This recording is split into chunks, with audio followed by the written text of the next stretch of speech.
आइए question number 6 पढ़ते हैं। 6 क्वेश्चन की स्टेटमेंट में लिखा हुआ है कि जो एक्स वाई जेड एंगल है ये 64 डिग्री का है। हमने अप्रोक्सीमेटली एक्स वाई जेड को 64 डिग्री का बना लिया। क्वेश्चन की स्टेटमेंट में लिखा हुआ है कि जो वाई पी लाइन होगी, वाई को क्या करना है, प्रोसीड का मतलब क्या करना है, बढ़ाना है। कहां तक इंक्रीज करना है, पी तक। हमने इसे इंक्रीज कर दिया। फिर क्वेश्चन के अंदर एक्स वाई जेड एंगल को गिवन में लिख देगी 64 डिग्री है। फिर क्वेश्चन में कहा गया कि y से एक ऐसी लाइन ड्रॉ करो, इसका नाम क्या होगा, y क्यू। ये लाइन इस पूरे एंगल का नाम है Z Y P. Y Q line Z Y P को क्या करती है, बाइसेक्ट करती है। बाइसेक्ट का मतलब होगा कि ये इसको 2 इक्वल पार्ट्स में डिवाइड करेगी। इंटरसेक्ट करना मतलब कट करना, और बाइसेक्ट करना मतलब 2 इक्वल पार्ट्स में उसे डिवाइड करना। 2 इक्वल पार्ट्स का क्या मतलब होगा, अगर ये पूरे का पूरा कंप्लीट एंगल 100 डिग्री का हो गया तो ये दोनों एंगल 50-50 डिग्री के हो जाएंगे। ये बात क्वेश्चन में गिवन है कि वाई क्यू लाइन पूरे कंप्लीट एंगल को 2 इक्वल पार्ट्स में डिवाइड करती है। जो साइन लगे हैं दोनों में सेम साइन है, it means both the angles are equal. आइए इसे परफॉर्म करते हैं। कुछ एंगल्स आपको फाइंड करने हैं। पहले ये पूरा एंगल फाइंड करेंगे। जैसा हमने पढ़ा है ये एक्स वाई जेड पी एक पूरी स्ट्रेट लाइन है और ये कंप्लीट 180 डिग्री का एंगल होगा। यहां पे हम इसे कैसे परफॉर्म करेंगे, इस एंगल का नाम है एक्स वाई और जेड। लिखेंगे एक्स वाई जेड प्लस ये पूरे एंगल का नाम लिखेंगे जेड वाई पी।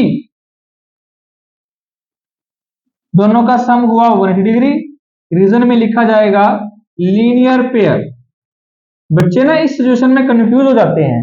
वो कहते हैं सर स्ट्रेट लाइन एंगल वो होता है जिसमें 2 से ज्यादा एंगल हो। देखिए सर 1, 2 और 3, लेकिन आपने तो इसे लीनियर पेयर लिख दिया।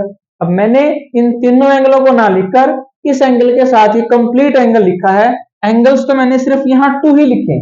जब 2 एंगल्स होंगे तो क्या लिखा जाएगा, linear pair. Always you remember. आइए एक्स वाई जेड की वैल्यू कितनी होगी, 64 प्लस ये पूरा एंगल हमें फाइंड हो जाएगा जेड वाई पी, ये होगा 180 डिग्री प्लस के 64 है। इधर जाकर इजिली माइनस के हो जाएंगे। इसको माइनस कर कर कितने आने वाला है, 116। ये वैल्यू आई हमारी जेड वाई पी। हमें क्वेश्चन के अंदर ये बात गिवन है कि वाई क्यू लाइन बाइसेक्ट करती है। किसे बाइसेक्ट करती है, जेड वाई पी को। Y Q line Z Y P को बाइसेक्ट करती है। हमारे पास ये कंप्लीट एंगल कितना है, 116 डिग्री। अब ये दोनों सेपरेटली एंगल हम फाइंड कर सकते हैं। ये कितने होंगे, 116 डिग्री के हाफ होंगे। हाफ क्यों होंगे बताइए, क्योंकि ये पूरा कंप्लीट एंगल को Y Q line 2 equal parts में डिवाइड कर रही है। तो ये एंगल कितने डिग्री का हो जाएगा, 58 डिग्री का। ये भी कितने का हो जाएगा, 58 डिग्री। आइए इसे सोल्व कैसे करेंगे। ये जो एंगल है इसे पूरा गुड तरीके से लिखेंगे। कैसे, जेड वाई और क्यू, ये एंगल हाफ होगा। मतलब हम किसकी बात कर रहे हैं, इस एंगल की बात कर रहे हैं, जेड वाई क्यू की। ये एंगल हाफ होगा। किसका हाफ होगा, पूरे एंगल का। पूरा एंगल कितना है हमारा, Z Y Q. It means 1/2। ये एंगल आया 116 डिग्री। जैसे ही इसे कट करोगे आपके पास ये एंगल आ गया 58 डिग्री। तो हमने डायरेक्टली लिख दिया, लेकिन हमें तो बुक में कॉपी पर रिप्रेजेंट करके इसे दिखाना है। नीचे वाले एंगल का नाम लिखिए Q Y P. Also same, Q Y P is half of the angle Z Y Q. 1/2 का 1/2, इसे हम लिखेंगे 116 डिग्री। 2 को 116 डिग्री पे कट कर देंगे, इजिली 58 डिग्री आ। अगर आप ध्यान से देखोगे तीनों के 3 एंगल्स हमने निकाल दिए हैं। अब जो भी पूछेगा हम उसको फाइंड कर सकते हैं।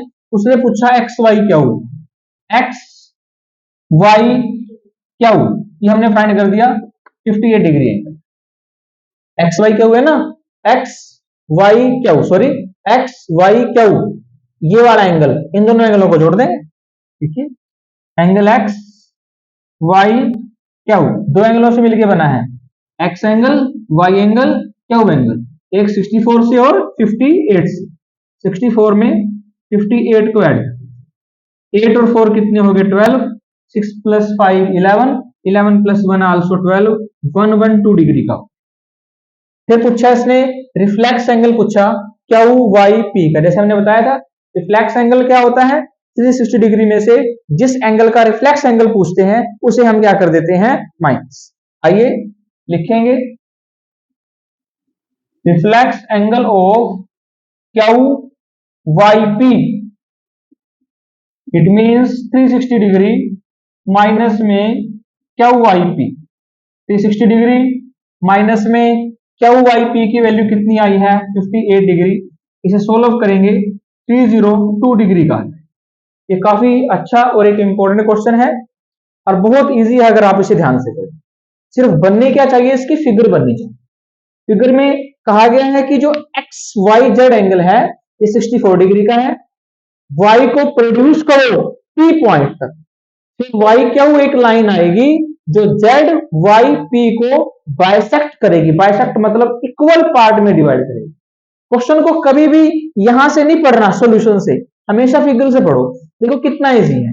ये 64 डिग्री एंगल दे रखा है, ये पूरा एंगल हम फाइंड कर सकते हैं। हमने वही लिखा X Y Z plus Z Y P, पूरा कंप्लीट एंगल हमने यहां पे लिखा। दोनों का सम कितना है, ये एंगल दे रखा है 64 डिग्री का, प्लस वाला तो जाकर माइनस हो गया, 116 डिग्री का पूरा कंप्लीट एंगल हो गया। वाई क्यू इसे बाइसेक्ट करती है तो ये एंगल पूरे एंगल का हाफ होगा, ये एंगल पूरे एंगल का हाफ होगा। वही परफॉर्म कर 58 डिग्री के हमने फाइंड कर दिए और जो इसने पूछा वही हमने लिखा। Very easy.